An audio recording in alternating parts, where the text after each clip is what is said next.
persoalan pasangan kita yang salah itu kan ujian. Kan ujian itu kan bukan hanya tabrakan atau sakit. Lah pasangan itu kan ujian juga. Nah, bagaimana cara kita itu menyelesaikan pasangan ujian dari pasangan kita? Itu kan tetap harus diselesaikan. Jadi bukan terus pasangan tuh buat seneng-seneng aja, kan enggak.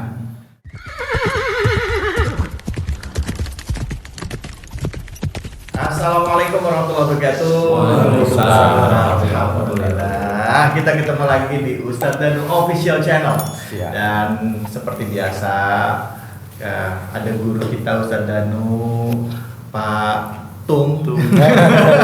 Jangan salah nyebut namanya. Enggak apa-apa. Nama kabar bahasa Haji J. Iya, Mas D. Nah, beliau ini kalau kita biasa ngumpul-ngumpul pasti ngebahas tentang hal-hal yang ini lagi rame di sekitar kita nih. Kita mau bahas tentang ini, Ustaz. Izin ya, Ustaz ya. Banyak nih ibu-ibu yang sekarang ini mengalami, atau mungkin nggak cuma ibu, bapak-bapak juga banyak ini penyakit kanker secara umum. Nah, cuman hari ini saya mau bahas khusus kanker paru. Kalau ngomong kanker paru, pasti yang jadi korbannya, tumbalnya adalah rokok. Dipastikan. Kambing hitam. Ya, gitu. Betul. Sampai masuk ke bungkus rokok. Ini bukan pembenaran buat para perokok. Enggak juga.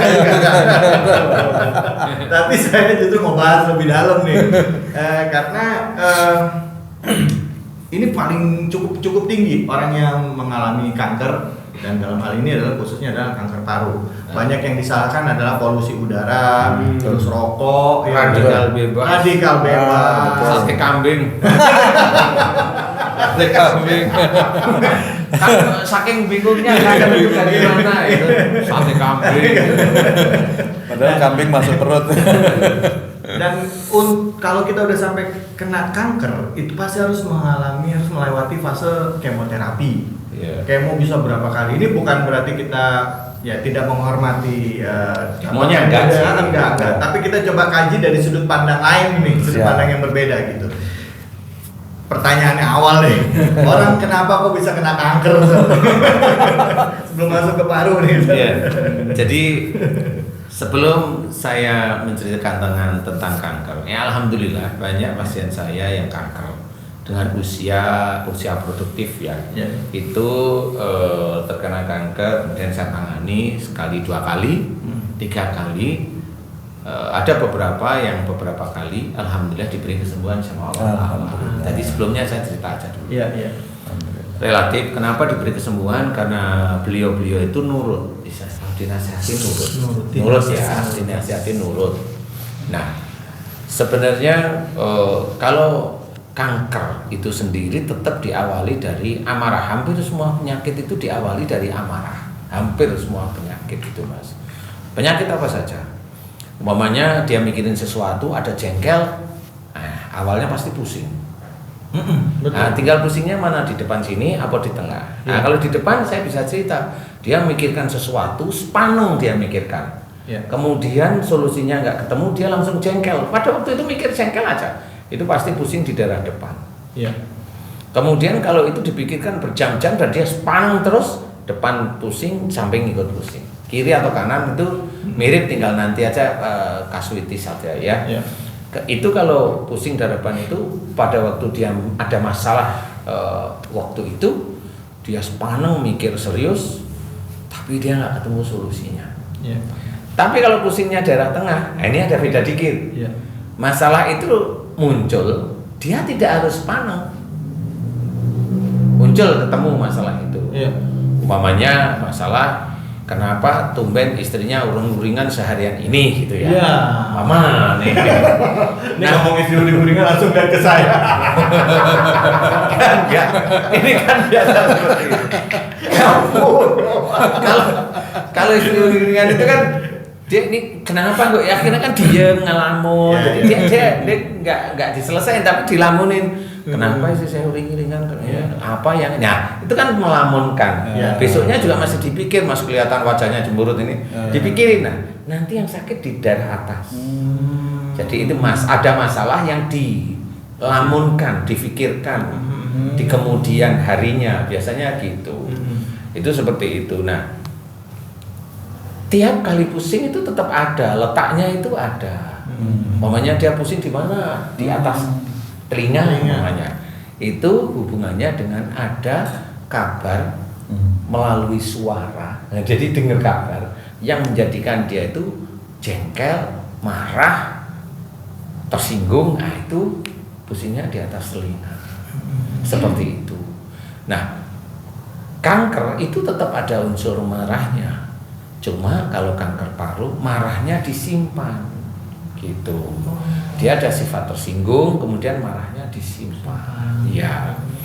Biasanya kalau ada sifat tersinggung itu biasanya kalau saya itu melihat pancaran mata. Pancaran mata itu dia agak tajam, nah dia gampang tersinggung. Kalau pancaran matanya itu agak teduh, dia marahnya yang disimpan.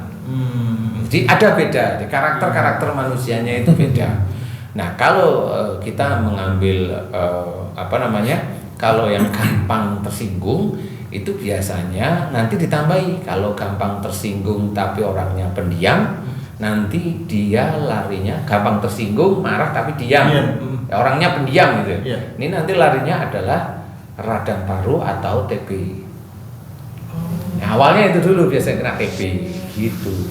Nanti kalau dia marahnya itu kuat, baru dia nanti larinya ke arah kanker. Ya. Tapi kalau memang itu ada bedanya, biasanya matanya tajam yang seperti itu. Kalau matanya nggak tajam biasa, kemudian dia kena kanker paru, biasanya saya melihat ini kasuitis, ini berarti ada problem. Di rumah tangganya dia ada problem yang dia tidak bisa mengeluarkan unek-uneknya. Sehingga dia marah, atau dia awalnya bagaimana, kemudian dia nyimpan di dadanya dia, nggak bisa dikeluarkan, disimpan bertahun-tahun, jadilah kanker paru. Insya Allah seperti itu. Jadi ada dua ya Ustaz. Tadi Ustaz bilang ya, yang pertama itu adalah orang yang karakter orangnya tersinggung, dia tersinggung, tapi dia bermarah, tapi dia diam. Ya. Akhirnya dia bisa kena kanker itu kanker paru biasanya diawali dari TB-nya. Ya, dari TBC atau TB lah istilahnya. Nah, kalau yang kedua tadi adalah memang dia marah. Iya, lihat dari matanya itu enggak ini. Ini ada problem tajam itu. Oh, dia ada masalah nih yang nggak bisa dilepas. Gitu. Memang sih kalau ada masalah nyesek ya Pak ya. Kalau lagi masalah misalnya saya ngalamin kayak gitu, misalnya kalau lagi ada problem kita pikirkan, akhirnya mungkin kayak sebagai seorang suami gitu ya, misalnya ada urusan pekerjaan di kantor atau apa, kan nggak mau cerita sama biasanya sama gitu. Orang rumah gitu, karena itu tanggung jawab kita, laki-laki kita yang handle gitu kan. Tapi kadang-kadang sering loh Ustaz, Toto diam sendiri gitu ya, nggak mau ngomong atau enggak. Beberapa teman-teman banyak yang ngerokok malam-malam tuh di luar gitu sambil ngopi gitu, ngerokok aja. Ditanya kenapa Pak? Nggak apa-apa gitu. Atau juga ada ibu-ibu juga. Ini masih positif kalau hanya di luar rokok itu. Maksudnya bukan rokoknya yang positif ya. Dia di luar rokok, ngopi malam-malam itu saya anggap masih positif. Karena yang nggak positif dia malam-malam keluar, nggak rokok. Nggak merokok di depan rumah. Pergi jauh. Tapi yang di depan rumah kan sarungan. Ini necis. Aduh. Malah yang begitu itu dia yang malah nggak sakit gitu. Dia bebas ya. Ada pelampiasan. Jadi kalau balik lagi, jadi kalau orang sampai kena kanker, artinya secara umum tadi adalah memang marah. Nah, kalau kanker paru itu berarti dia pertama dari orangnya sendiri, dia suka menyimpan marahnya dia ke dalam pikirannya dia, ketahan gitu kan. Ditahan marahnya. Ditahan sama dia. Nah, kalau sampai kanker kan ada stadium, stadium 1, 2, 3, 4 kalau nggak salah gitu. Yang masih bisa, kalau boleh gitu kita masih bisa ada harapan nggak sih orang yang stadium 4 gitu, Ustaz? Kalau stadium itu kan grade yang teman-teman dokter itu cerita ya. Iya. Kalau saya masih ada harapan itu bukan dari stadiumnya kalau saya lihat. Tapi dari persoalannya dia marah sama siapa. Itu kalau saya. Jadi gini, Kanker itu yang saya lihat itu umur dulu. Oke. Kalau dia umurnya di bawah 45, nah ini berisiko, dia pasti ada marah dengan orang tua. Kalau di bawah 45. Ya. Kemudian kalau dia kena kankernya di atas 45, dia memang ini dia marahnya dengan pasangannya. Nah, yang agak lebih mudah itu adalah dia marah dengan pasangannya. Itu lebih mudah. Itu agak lebih mudah. Mudah disembuhkan. Mudah di Atasi. istilahnya didoakan kepada Allah Ta'ala untuk dimudahkan untuk sembuh, itu yang itu. Oh iya. Umpamanya dia di bawah 45 tapi dia kena kanker, kalau ditanya bukan sama orang tua tapi memang sama suaminya, ya insya Allah itu masih agak lebih mudah kalau kita mohonkan kepada Allah Ta'ala itu diberi kesembuhan. Iya. Yang agak susah itu adalah kalau dia di bawah 45 marahnya sama orang tua, itu agak susah kalau saya sendiri bilang itu mau grade berapa atau apa namanya stadium berapa, saya nggak melihat. Saya nggak melihat stadiumnya, tapi lihat dari itu. Kenapa saya lihat dia marahnya sama siapa? Saya mengacu pada Quran sebenarnya. Jadi kalau kita sebagai seorang anak kepada orang tua itu kan harus hormat. Iya. Harus, itu wajib lah ya. Nah, Dan bahkan berkata baik semua. iya benar kan gitu ya. Nah di titik itulah kelihatan kalau dia marah kepada orang tua atau protes kepada orang tua, apapun bentuknya, kalau dia itu sakit, itu kelasnya termasuk berat. Jadi kelasnya itu sudah berat dulu gitu. Jadi sembuh atau enggak, saya langsung, aduh kalau adik ini, aduh. Tapi memang saya beberapa kali ada pasien kanker paru, ya. Ada anak SMP, nah berarti dia di bawah 45. Itu saya tanyain, kamu sering marah sama siapa? Dia bilang sama ibu. Mau nggak kamu minta maaf dan kemudian jangan marah lagi sama ibu? Mau Ustaz. Yang dulunya dia itu kesakitan, sakit kayak ditusuk dan panas di dadanya itu. Pada itu waktu ngobrol sama saya itu masih kesakitan, masih panas. Pada waktu dia minta maaf sama ibunya itu langsung dingin, mulai dingin. Dan dia mulai nggak terlalu sakit. Itu waktu itu, ya, insya Allah kan ini pengalaman saya ya, jadi ngerti. Setelah minta maaf, saya ajari diulang, benar sakitnya mulai mereda bukan hilang. Iya. Kemudian setelah doa hilang sakitnya. Kemudian saya bilang ini kankernya belum sembuh total, ini baru sakitnya yang diberi kesembuhan sama Allah Ta'ala. Kemudian pulang, dia orang jauh lah ya, dia pulang kemudian saya minta 1 bulan lagi datang. Nah, pada saat sebelum 1 bulan itu panas lagi dia. Iya. Nah, dia panas langsung. Saya langsung dikabari sama anak-anak kalau ini panas. Oke, saya paham. Nah, pada saat dia panas itulah, kemudian dia datang kepada saya juga panas, tahu bahwa di sini bukan cuma dia minta ampun kepada ibunya dan juga dia tidak hanya mengaminkan doa-doa saya, tetapi di situ sudah ada makhluk anak buah Dajjal yang mengunci jin dan ifrit. Sebentar Ustaz, maaf ya Ustaz ya. Ya. Saya coba ngikutin satu-satu nih. Ya. Kok dari kanker bisa ada anak buah Dajjal, jin dan ifrit? Ya. Maaf ya Ustaz. Jadi nggak apa-apa. Jadi sebenarnya Allah itu menciptakan jin itu tetap ada manfaatnya. Gitu. Manfaatnya ya memang untuk Allah, untuk menganu manusia seperti kita. Jadi mengingatkan sebenarnya. Jadi jangan dianggap jin itu sesuatu makhluk yang hina, sehingga orang-orang yang biasanya begitu-begitu itu baca-baca itu memaki-maki jin. Gak bisa. Benar. Semua makhluk ciptaan Allah itu pasti ada manfaatnya. Bahkan virus aja juga makhluk ciptaan Allah ya. Tetap virus itu tetap ada manfaatnya untuk manusia itu sendiri. Bagaimana caranya, entah itu tentang ilmu pengetahuan atau kita itu lebih mendekat pada Allah Ta'ala, tetap ada manfaat atau ada hikmahnya. Bukan manfaat untuk kita secara pribadi jinnya, tapi manfaat untuk kita. Kenapa jin itu ada?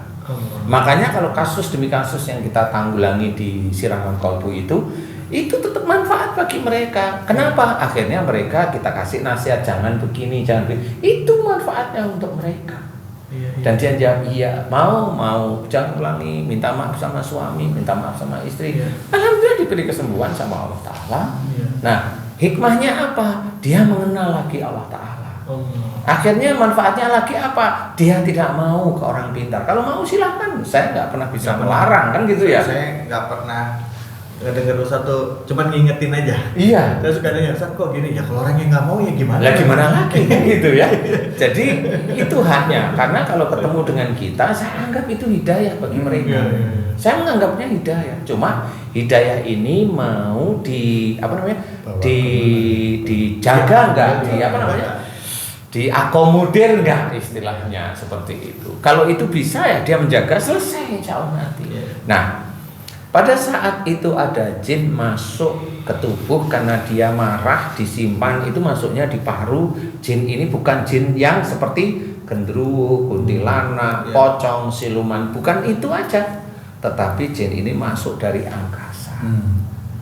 Inilah yang sering kita dengar UFO itu yaitu. Makanya orang Amerika nyari UFO nggak akan ketemu. Karena UFO itu sebenarnya jin. Kalau di dunia itu ya seperti genderuwo atau siluman atau kuntilanak, itu jin. Mereka bisa menghilang. UFO itu juga sama. Jin darat. Nah ini jin langit. Jin angkasa ya. Jin angkasa lah ya. Nah, karena kalau kita bilang langit, kalau Allah menceritakan langit itu malaikat. Makanya saya nggak berani bilang langit. Angkasa aja, angkasa masih di itu ya. Jadi sehingga jin itu masuk. Nah, karakternya apa? Karakternya itu mirip seperti orang itu. Nah, jin angkasa ini dia masuk ke sel tubuh sebenarnya. Kemana? Ya dia masuk lewat mana? Kalau dia marahnya itu si mendadak, ya dia akan masuknya di paru. Seperti itu. Nah, disitulah jin itu bukan berkembang biak, bukan, dia masuk setiap saat. Apalagi ini kalau saya contohkan, kita kan Muslim ya. Kita diajarkan oleh Rasul Muhammad itu untuk istighfar. Tetapi kenyataannya istighfar itu hanya di mulut. Dan kita nggak ngerti apa yang kita minta ampun itu apa. Lah kan paham ya. Tapi kalau cuma minta astagfirullahaladzim, minta ampun ya pokoknya semuanya nggak bisa gitu. Sama aja kayak idem. Nggak bisa. Ya, betul. Nah, disitulah mulai orang Muslim rata-rata nggak ngerti, setelah dia marah jarang minta ampun. Sangat jarang. Sehingga itu ketahuan. Umpamanya dalam dakwah gitu kita kan. Ada orang dakwah di itu marah-marah itu ada waktu kita lihat hanya dia nggak mohon ampun deh. Dilihat dari wajahnya itu udah ketahuan nggak mohon ampun. Padahal dia pendakwah, kan lucu. Nah, disinilah sebenarnya yang mau saya ceritakan adalah jin angkasa ini, UFO ini masuk ke paru. Karena dia tidak pernah mohon ampun kepada Allah Ta'ala, yang masuk lebih banyak. Dan jin ini pada masuk di sel itu dia langsung merusak tatanan elektron. Itu dikeluarkan dari jalurnya terus. Dikeluarkan oleh mereka. Keluarkan aja terus das sehingga proteinnya itu rusak ceritanya. Sehingga untuk menjadikan protein itu ada protein rusak, muncul bangunan baru, sel baru yang dinamakan kanker itu. Karena itu memang rusaknya dari protein-protein itu.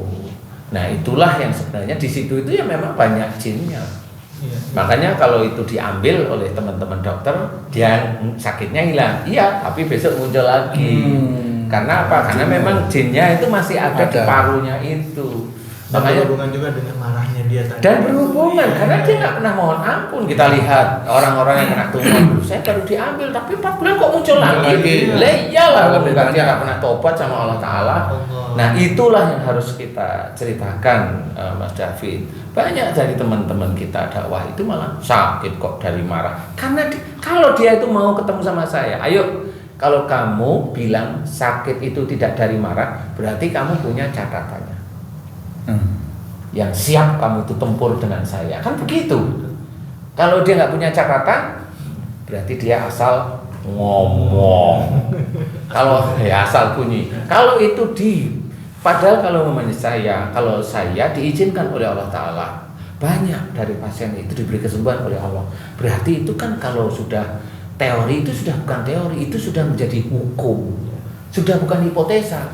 Ini sudah menjadi empiriknya. Iya, udah ada bukti empirik yang jelas ceritanya. Nah, kalau orang-orang hanya begitu, dia kan hanya ngomong. Kalau ngomong itu didengarkan jamaahnya, itu kan akhirnya menjadi dosa jariah.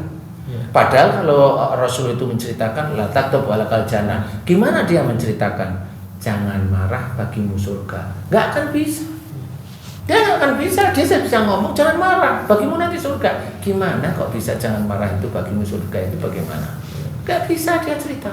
Karena dia hanya ngomong aja. Nah, disinilah dari jin yang seperti itu kuat. Kemudian kalau jin ini nanti masuk, mulai dikunci oleh yang namanya jin ifrit. Jin ifrit ini dia nggak ngomong, dia mengunci tugasnya. Dia mengunci. Nah, nanti kalau dia dosanya kepada orang tua, nah, dia tidak hormat pada orang tua, berarti dia keluar dari jalur akidah, dari beberapa ayat dalam Quran. Keluar kan? Kalau udah keluar berarti itu dianggap oleh Allah Ta'ala, Allah itu kafir. Nah, kalau kafir berarti masuklah anak buah Dajjal. Makanya anak buah Dajjal dia akan mengikuti keinginan dia sehari-hari apa? Marah, dia akan nyengkreng jin dan ifrit yang ada di daerah itu. Makanya pada saat saya tunangani salah satu pasien saya itu, dia kena tumor paru, kemudian dia datang itu masih apa namanya? Masih sakit, walaupun sudah berkurang tapi sakitnya masih. Saya doain untuk anak buah Dajjal dihancurkan oleh Allah Ta'ala, kemudian apa namanya? Jin dan ifritnya dikeluarkan. Alhamdulillah waktu itu langsung enak. Dan habis itu dia pulang, udah nggak pernah sakit.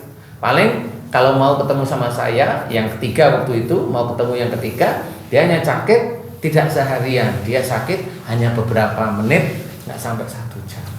Sakit aja beberapa menit, aduh hilang dari 1 bulan.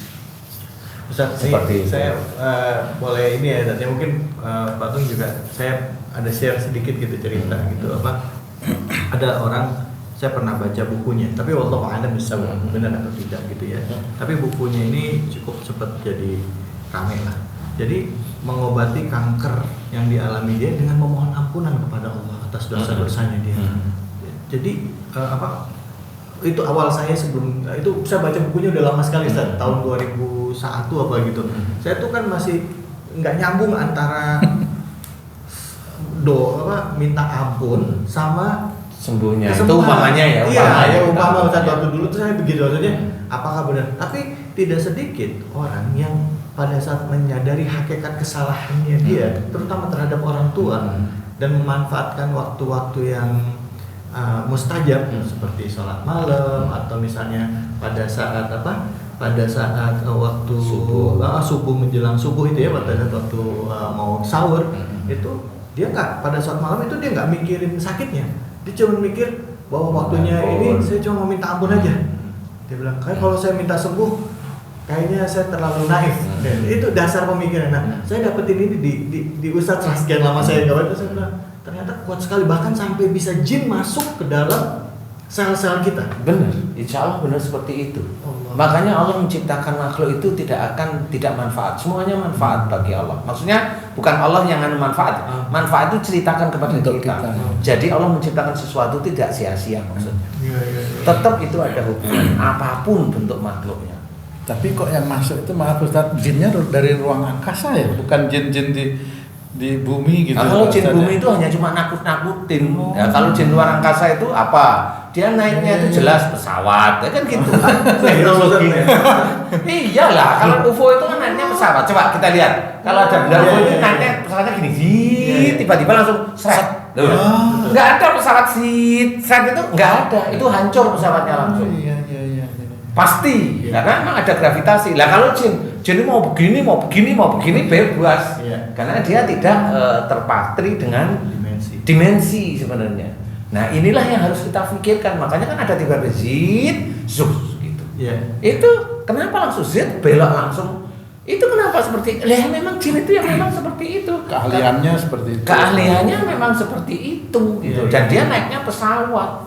Bukan jalan kaki. Coba kalau jin bumi jalan kaki, bawa jin kuntilanak bawa keranda gitu ya.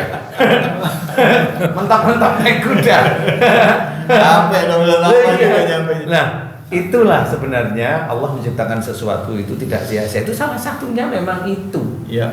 Kenapa? Nah itu saya bisa cerita karena apa? Karena saya ngamati itu sebenarnya persoalannya. Boleh saya tanya. Nah, tadi kan saya bilang yang paling sulit sama orang tua. Betul. kalau orang tuanya udah nggak ada, yang meninggal, Hmm. gimana cara kita maafkan? Iya, sebenarnya kan catatan dosa seseorang itu kan ada pada malaikat atid. Iya. Jadi kalau udah malaikat atid berarti catatan dosa seseorang itu ada pada Allah. Iya. Seseorang itu sudah meninggal ya sudah mohon ampun kepada Allah Ta'ala. Seperti itu sebenarnya.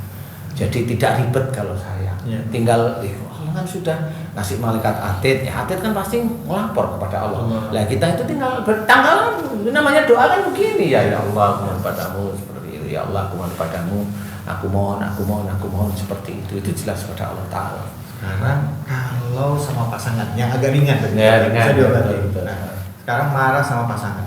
Seringkali marah sama pasangan, Ustaz, itu maaf ya, Ustaz, ya. Seringkali begini. Kalau diajak ngomong, "Wah, kenapa saya harus minta maaf sama pasangan saya? Orang yang salah dia kok." Misalnya gitu, Ustaz. Ya maaf ya, Ustaz ya. Memang misalnya kalau suami emang suaminya nggak bener gitu. Kenapa saya sebagai istri harus minta maaf sama dia? Malah saya yang sakit. Dia dong yang sakit. Maaf ya, Ustaz ya. Enggak apa-apa. Kalau saya ya ringan sih sebenarnya. Lah kenapa kamu ngomong begitu? Itu kan pasangan kamu. Iya. Kalau kamu ngomong begitu berarti kamu hobinya protes. Kan itu sudah jelas dari perilaku itu udah ketahuan. Ini hobinya protes. Iya. Orang dikasih tahu kemudian dia diem sih, tapi wajahnya langsung merah. Nah, itu marah dia. Oh, dia enggak. Jadi bukan berarti sabar ya, Ustaz. Tapi dia diem. Enggak apa namanya? Enggak bisa AJJ itu coba kalau. Iya. Langsung prak gitu loh kaget. Gitu ya. Kalau umpamanya sudah, loh kan belum diapa-apain udah merah ya. Tolong jangan dibahas soal istri dan suami sensitif, Ustaz. Ya, sensitif. Saya mau bahas ceritanya Mas David. Pasangan sensitif. Jadi memang karakter seseorang itu bisa dilihat sebenarnya. Nah, jadi kalau dia ngomong begitu, nah itu kan protes namanya. Iya. Nah normal berarti yang salah dan bukan itu bukan salah bukannya atau salah siapa bukan. Intinya ini persoalan ini kan ujian yang harus kita hadapi atau dan kita selesaikan. Kuncinya kan di situ. Iya. Persoalan pasangan kita yang salah itu kan ujian. Iya. Kan ujian itu kan bukan hanya tabrakan atau sakit. Lah pasangan itu kan ujian juga. Iya. Nah, bagaimana cara kita itu menyelesaikan pasangan Ujian ujian dari pasangan, pasangan ya. kita? Itu kan tetap harus diselesaikan. Jadi bukan terus pasangan tuh buat seneng-seneng aja kan enggak. Kalau itu istri ya memang harus diselesaikan. Makanya ada cerita dalam Quran, ku anfusakum wa ahlikum naro, jelas. Jadi di situ diceritakan jaga dirimu dan keluargamu, yang kedua dari api neraka. Berarti nomor 1 jaga dirimu bagi yang sebelum nikah. Jaga dirimu bagi yang sudah nikah juga jaga diri dari api neraka. Sehingga kita mencoba untuk melakukan, mengerjakan apa yang diperintahkan oleh Allah Ta'ala, apa yang dikerjakan oleh Rasul sebagai sunnah. Kita kerjakan, itu menjaga. Nah, kemudian keluargamu, ya, keluarga ini bisa istri, bisa anak. Nah, menjaga itu bagaimana? Termasuk tahu kalau umpamanya si pasangan atau anak itu melakukan sesuatu hal yang tidak baik, kan bukan berarti kamu udah saya kasih tahu berkali-kali, kan tidak seperti itu. Nah, kalau memang tidak perlu dikasih tahu berkali-kali, ya bisa aja jadi istri. Jadi nggak perlu ngasih tahu lagi gitu. Betul nggak sih? Iya. Makanya kalau kamu mau bisa enggak, ya sudah kasih tahu aja terus. Nah, sampai kapan masa dia itu bodoh terus, umpamanya bagi orang tertentu. Loh, yang bodoh itu bukan pasanganmu, ya kamu sendiri yang bodoh. Kenapa? Itu kan diuji dari Allah Ta'ala.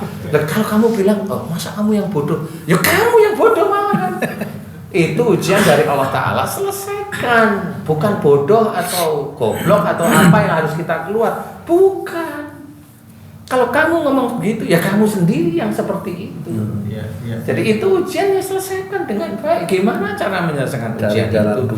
Cari jalan keluarnya, dikasih tahu, ngomong yang baik, dirangkul lah, namanya zaman suami istri, dirangkul sambil diomongin yang baik-baik kan gitu.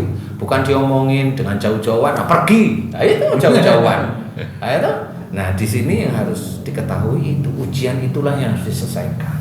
Kalau itu enggak, itu detik demi detik itu Jadi namanya catatan. suami sama istri itu jadi dosa terus-terusan itu ya itu. Jadi kalau istri sama suami pada saat misalnya ini istrinya sakit, misalnya suaminya kerjaannya maaf ya, ya nggak sholat, terus juga mabuk, terus juga suka KDRT di rumah misalnya. Yang sakit malah istrinya. Malah istrinya yang Oke. sakit Ustaz, ya. Jadi istri suka protes gitu kan, nanya misalnya, kok harus saya minta maaf Pak gitu. Kan saya yang ini wajar logika manusia awam ya gitu. Dia berpikirnya kan begitu. Jadi maafkan saya tolong diluruskan. Jadi kalau sampai mengalami seperti itu pun Harus tetap istri harus mau memaafkan Persoalannya bukan dia minta maaf ke suami. pada suami, Iya. nanti dulu sabar. Tapi nanti hasilnya tetap ke situ. Gini ceritanya. Kalau istrinya itu solehah maunya, Iya. umpama ya. Iya, Umar. Kemudian dia itu berdoa selalu sejak mudanya, ya Allah, berikanlah aku kesabaran. Itu kan sudah jelas. Sabar itu kan hasil. Dan ini ujiannya dikasih. Lah, Sabar nggak? kamu sabar enggak dengan mohon diberi kesabaran? Allah itu mau memberi sebenarnya. Tapi kan kamu harus nemuin ujian. Lah kalau dia itu mintanya sabar, ujiannya ya seperti itu.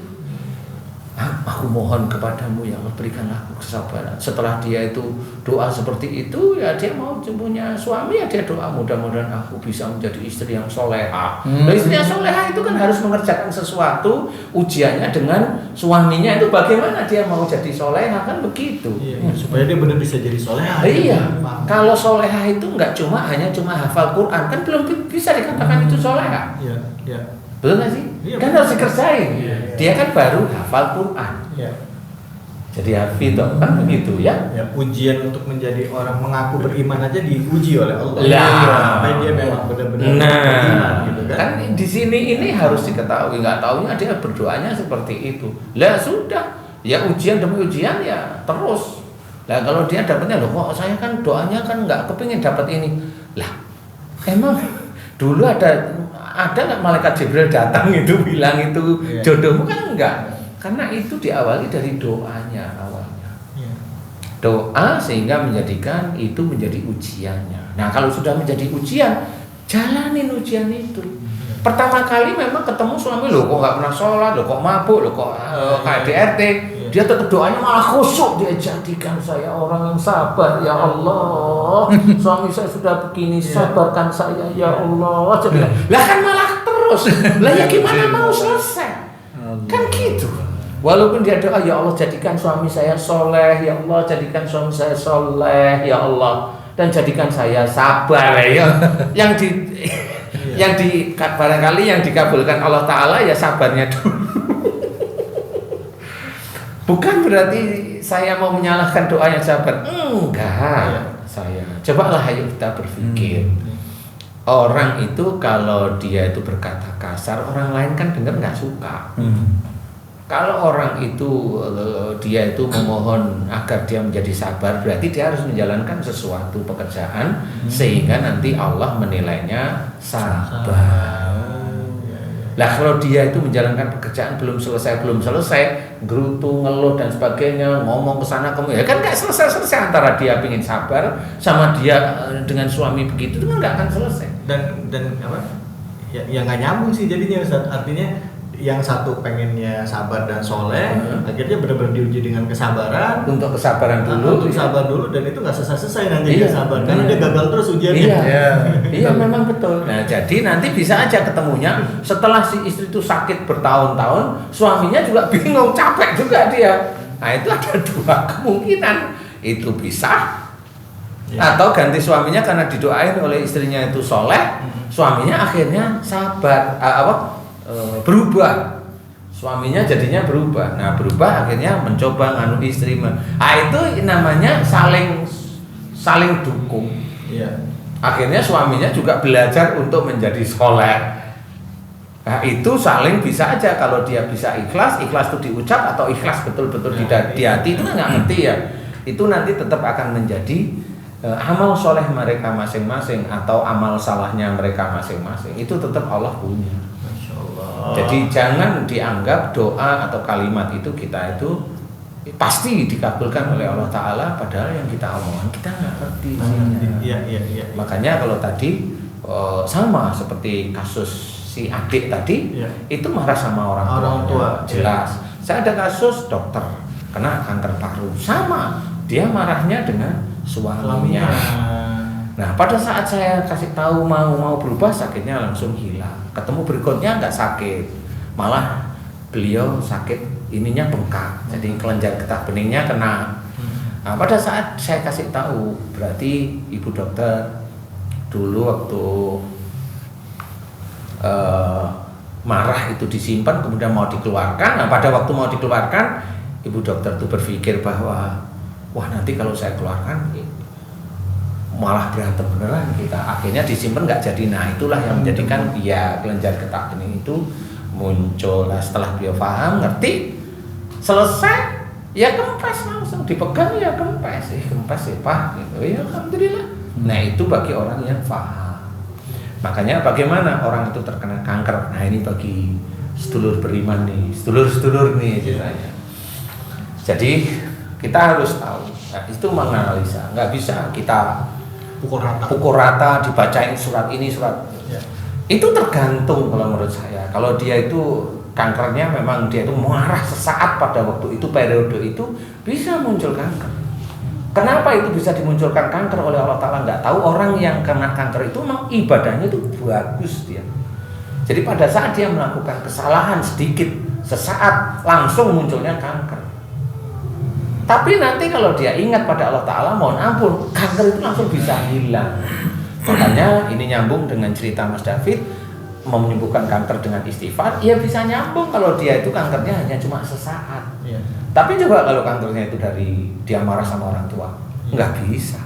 Saya berani cerita, nggak bisa, karena dia harus mohon ampun kepada Allah, minta maaf kepada orang tua, dan itu istiqomah. Karena dosanya masa dosa sekali, enggak, bertahun-tahun. Jadi minta ampun itu jangan cuma sekedar kali minta ampun begitu Nggak ya. bisa. Nah, itu yang sering dikerjakan oleh kita. Perlu ngabdi nggak sih sama orang tua? Maksudnya arti ngabdi itu begini, jangan disalah paham. Maksudnya ya kita berbuat baik sama orang tua. Jadi itu bagian dari bagian lisan. iya, Tidak hanya cukup Bu maafin saya, tapi juga perhatiannya ditingkatkan. Itu termasuk ya. Memenuhi kebutuhannya. Ya, rasa sayang yang kuat. Ya, itu kuat. termasuk itu nanti bisa menyembuhkan itu di titik itu. Insya Allah seperti itu. Tapi kalau orangnya kita lihat, orang kena kanker, siapa aja di bawah umur 45, cewek atau laki-laki kena kanker, relatif biasanya nggak sembuh. Karena dia nggak ngerti caranya. Bahwa dia di bawah itu, dia marahnya dengan orang tua. Iya, karena kan saya kemarin ada keluarga kita juga yang meninggal sebenarnya. Jadi dan sebelumnya lagi saya lihat juga ada lagi anak muda usia di bawah 40 tahun juga meninggal karena kanker juga. Ketahuannya setelah masuk di stadiumnya sudah stadium tinggi. Nah, tapi ya itu alasannya simpel. Alatnya belum memadai atau enggak selalu dikatakan bahwa bisa sembuh ya, tapi kemungkinannya hanya sekian persen ya. gitu. Nah, tapi kejadiannya ya, akhirnya meninggal dunia juga. Dengan bicara sama Ustaz hari ini, saya dapat perspektif baru gitu Ustaz, bahwa ya selama ini kan kita berpikiran bahwa kanker itu karena pola makan atau mungkin ada zat-zat yang ada di makanan. Sate yang tadi saya bilang. Pama ya enggak, tapi benar ada arangnya yang masuk ke badan. Iya benar. Saya nggak taunya bilang sate itu karena apa? Kayak saya penjual ayam goreng. Saya sate saya salahkan aja gitu. Nggak bisa gitu ya, nggak bisa juga. Jadi ada, kalau menurut saya karena ini kan baru kira-kira. Sebenarnya gitu, pola hidup, lifestyle itu harus dirubah. Yang mana dirubah? Tapi juga makan satenya nggak tiap hari Lah kan tiap hari ya. Kemudian kalau mamanya makan sesuatu itu juga tidak berlebihan. Padahal yang kita makan yang halal lagi. Apa yang mau disalahkan? Padahal kalau kita makan itu halal, itu semuanya itu kan rasa syukur kepada Allah Ta'ala. Kenapa itu bisa menjadikan penyakit? Kalau saya nomor satu orang sakit itu jangan salahkan makanan. Selama yang kamu makan itu halal, kalau kamu nyalain makanan, kamu nyalain Allah Ta'ala. Tuh dengar istri saya di rumah. Jangan nyalain saya mau makan nasi padang. Tapi boleh. Boleh. Kalau istri itu boleh bukan menyalahkan makan nasi padang. Berarti. Karena intinya kan bukan salah makannya. Iya. Niatnya mau diet ya nggak boleh. Lah itu kan gitu. Jadi disesuaikan. Kapan makan nasi padang ajak saya. Siap Ustaz. Saya tuh kalau Lapar. saya itu kalau ada istri makan itu selalu deg-degan San. Istri saya juga tahu, mungkin nonton saya juga sering cerita sama dia gitu. Dia bilang, saya kalau ada kamu tuh kalau makan nasi itu mendadak porsi saya kecil. Tapi kalau kamu nggak ada, itu satu bungkus seakan kurang. Disangka lalu. Dasar. Tapi memang betul. Jadi istilahnya orang yang sakit itu di bawah 45 Ya. kalau udah kanker atau ginjal ini udah nggak bisa sulit ya sulit. Karena memang itu urusannya biasanya rata-rata dengan orang tua. Iya, rata-rata itu dengan orang tua. Jadi kita harus paham kenapa di dalam Islam itu harus dan wajib hormat kepada orang tua. Hormat itu berarti kan berkata pun tidak boleh dengan kata kasar, aja juga tidak boleh, apalagi marah kan sudah jelas. Berarti itu termasuk dosa yang besar. Kemudian dengan pasangan itu kita yang milih, Iya. ya kan gitu ya, seneng ya bareng-bareng. Iya. Kok kayaknya saya disindir sama Ji? Kenapa Ji? Betul Ustaz. Maksudnya gimana? Kita yang milih. Kita yang milih. Terus Jangan disesali. jangan disesali. Mukanya makin merah. Jangan disesali. Memang makanya kalau itu kita yang milih, kita hadapkan kepada Allah Ta'ala, ya sudah yang harus diterima. Bisa berubah nggak sih Ustaz? Yang mana yang berubah? Suaminya berubah Pak, istrinya Kan berubah. maksudnya sifatnya. Sifatnya berubah. Makin nonton di IG atau Saya nanya kalau misalnya pasangan nih. Jadi kalau kita doakan itu bisa berubah nggak? Karena kemarin gini Ustaz, ada salah satu di kantor gitu kan. Saya bilang apa yang Ustaz sampaikan ke saya gitu, Ibu ini gini. Dia bilang iya begini Pak, lebih ke karakternya gitu, karakter pasangannya yang begini susah diomongin bla bla bla bla. Saya kalau dia ngomong jadi gimana, masa saya harus minta maaf, dia bilang gitu. Nah, itu yang makanya saya tadi Iya, betul, saya pernah betul. ketemu dengan pertanyaan itu. benar. Terus ya udah itu udah minta maaf, udah saya minta maaf, cuma dalam hati saya mikir, saya minta maafnya apa? Bagus ini. Dia masih ngerasa bahwa dia tuh nggak salah. Ya, betul. Memang kalau saya mikirnya gini, istilahnya kalau Allah itu memberikan jodoh itu pasti sekufu. Pasti. Kalau jodohnya seseorang, dia itu merasa terdolimi. Dulu orang itu, kalau nggak dia itu doanya minta sabar, ya dia itu sama orang tuanya juga nakal sebenarnya. Sehingga dipertemukanlah jodoh itu sama. Kalau dia itu mamanya yang sakit kemudian suruh minta maaf sama suaminya atau sama istrinya, dia nggak mau. Ini kan sistem protes. Ya. Persoalannya adalah pada saat dia dulu dengan orang tuanya, emang dia mengerti dulu itu harus hormat sama orang tuanya. Kan nggak ngerti. Kadang-kadang itu minta maaf cuma pada waktu lebaran. Itu pun hanya di lisan, tidak masuk ke hati. Nah itu kan tidak menjadi catatan Allah akhirnya. Bahkan pas saya ngomong itu, orang saya tiap tahun minta maaf Pak. Saya masih sakit itu. Benar kayak Ustaz ngomong gitu.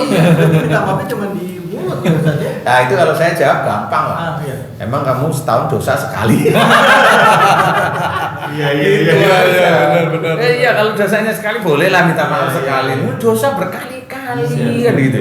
Kita seuzon sama orang tua ini. Orang tua ini nggak mau bantu saya berarti anu. Itu kan sudah seuzon.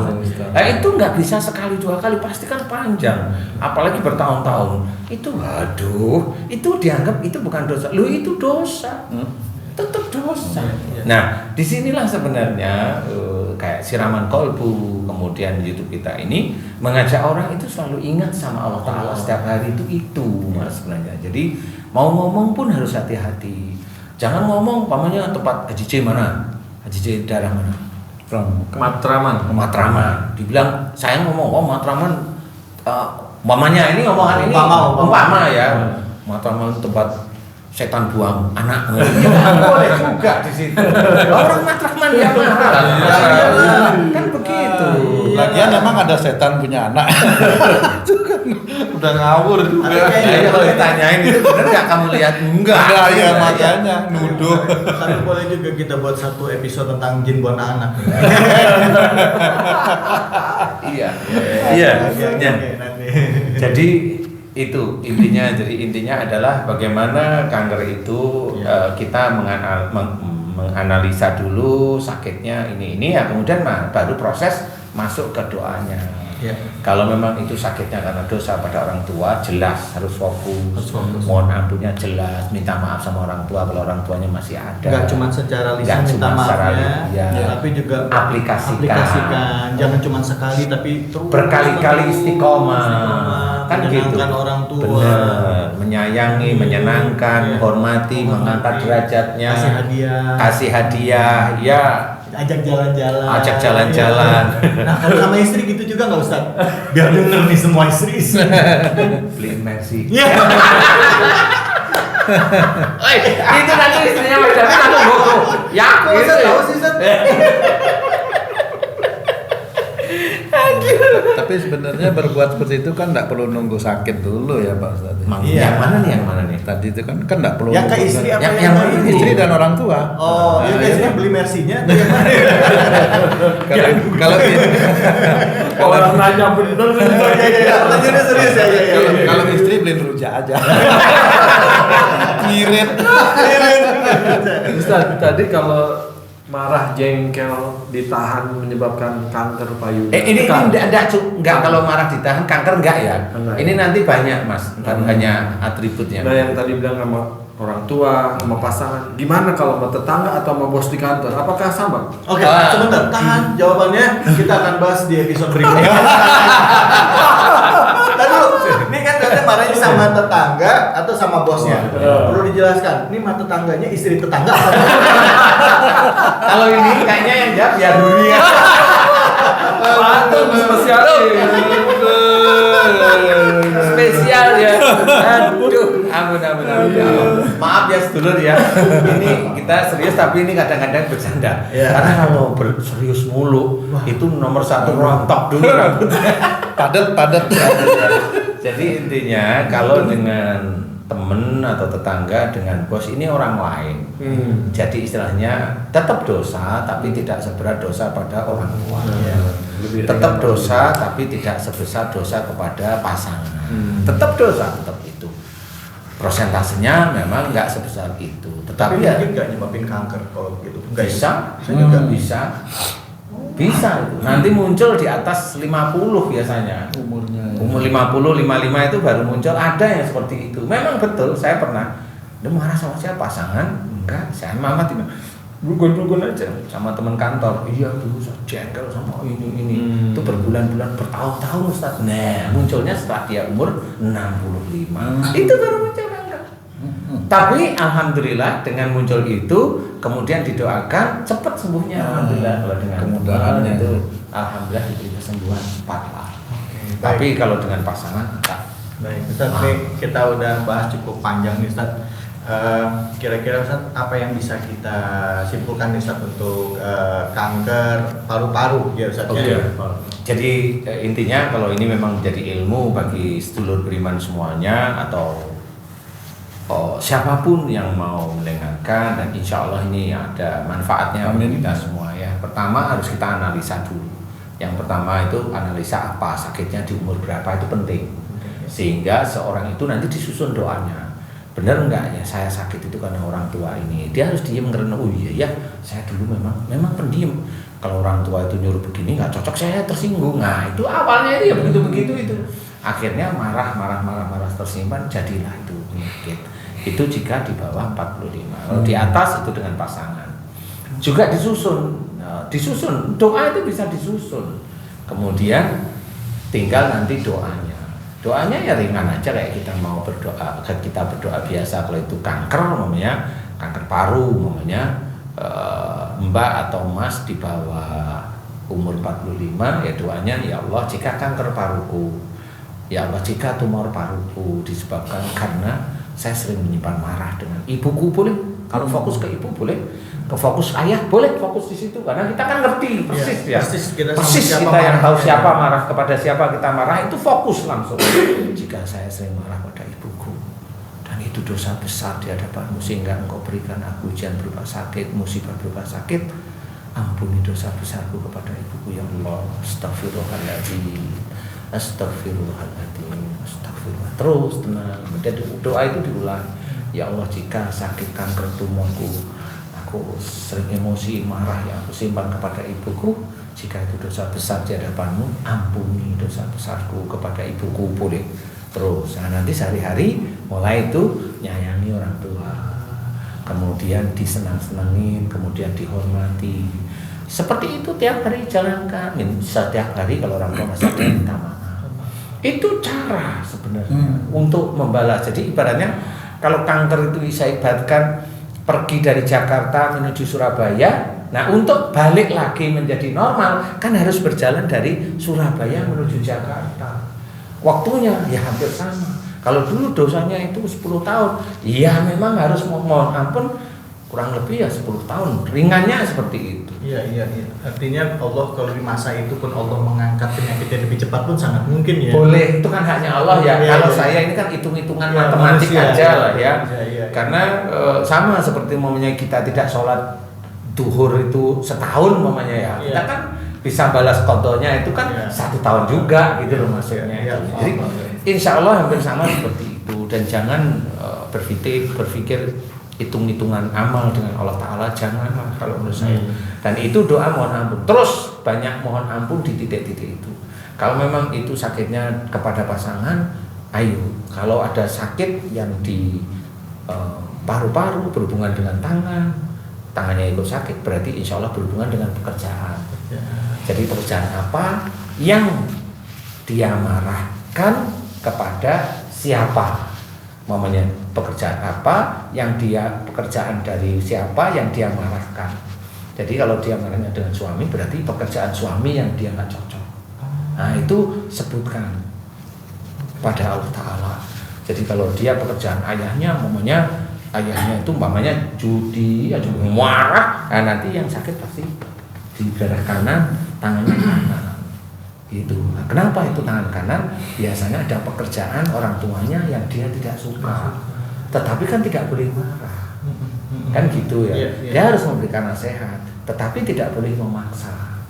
Dia harus memberikan nasihat dengan kata-kata yang baik. Loh kan ajaran Allah sama Rasul kan seperti itu. Nah, tidak boleh marah, tidak boleh gondok. Nah, karena dia marah, dia pasti ada kena kanker. Nah itu harus disebutkan. Mohon ampun, jelas mohon ampun. Itu kemudian istighfar, kemudian doa itu diulang, istighfar, doa itu diulang, dan minta maaf sama orang tua. Walaupun orang tuanya itu penjudi atau mabuk, dia nggak suka, dia boleh minta maaf. Nggak ada salahnya, itu orang tua kita. Iya, begitu juga sama pasangan ya. Sama dengan pasangan yang begitu. Suaminya kayak gimana ya kita minta maaf aja, itu urusan Allah. Ya itu urusan Allah, benar. Kecuali kalau minta maaf, ya mohon maaf jika kemarin saya minta mercy, itu saya minta maaf. Aku minta mercy dong, ya aku kabulin, tapi sekarang lagi belum ada duit. Itu menjadi sumpah loh. Enggak, saya ada duit yang bisa beliin. Langsung diralat. Kayak gini mas, sebenarnya saya punya duit, tapi saya nggak ingin beliin. Nanti kalau saya sudah ikhlas, kan beda saya ya. ada duit, tapi saya masih belum beli. Masih, nah. Nanti kalau saya udah ikhlas, yang ada duit. Sudah mau beli. Oke, masya Allah. Baik, Ustaz, terima kasih banyak ya, Ustaz. Alhamdulillah. Terima kasih banyak Ustaz, Pak Jiji makasih, Pak Tung makasih, makasih banyak semua pemirsa setia ya, jamaah yang selalu mengikuti Ustadz Danu official channel di YouTube ya. Banyak ilmu yang bermanfaat yang bisa kita dapatkan. Ini kita bahas tentang kanker paru-paru. Intinya tadi sudah disampaikan, pasangan dan orang tua. Ada juga faktor-faktor yang lain, tapi intinya adalah yang dua ini nih, orang tua atau pasangan kita. Kuat itu Jangan marah, la taghdab, dan harus bisa memaafkan. Udah, sebelum ditutup, Ya. saya boleh nggak nyampein sama pasangan saya? Oh iya, boleh. Ya. Boleh. Terus Sebentar. Kemana nih saya nih? Pasangan yang mana? Pasangan di rumah istri. Oh, jelas ya. Ya, ini buat istriku ya, kalau saya ada salah, tolong saya diingetin ya. Mumpung masih hidup di dunia nih.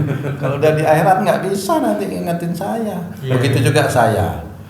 Kalau kamu saya ingetin, ya kamu harus dengerin apa kata-kata saya, karena saya mengajak kamu dan keluarga saya nanti insya Allah ke surga. Kira-kira seperti itu. Amin. Jadi kalau sudah di akhirat, istri saya nggak bisa ngasih tahu saya nanti, kan rugi. Dan saya juga nggak bisa ngasih tahu istri saya gitu kan. Ya sama gitu, makanya saya berpesan. Jadi istilahnya yang satu mati pun mau ngasih tahu gimana? Kan susah.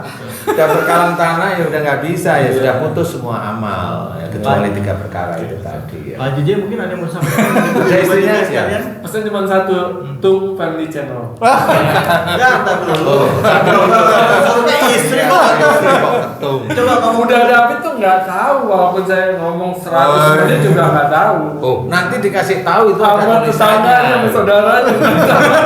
Dia ngomongnya sampein ke istri saya. Kecuali Ustadz ngasih teks di bawahnya, tahu. Oh, itu kan ada tulisannya nanti. Baik, itu tadi pembicaraan kita dari Sekjen suami-suami takut istri dan saya sebagai wakil Sekjen.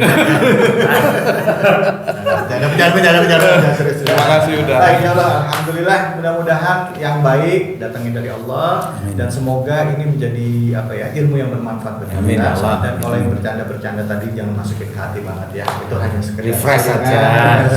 supaya bisa lebih sedikit menghibur. Dan mohon maaf kalau ada yang kurang berkenan, semoga Allah ridho. Amin, ya Allah. Saya pamit undur diri dulu. Terima kasih sudah menyaksikan Ustadz Danu Official Channel di YouTube. Terima kasih banyak Ustadz. Sama-sama, alhamdulillah. Makasih banyak. Ya, Terima kasih. Assalamualaikum warahmatullahi wabarakatuh. Waalaikumsalam warahmatullahi wabarakatuh.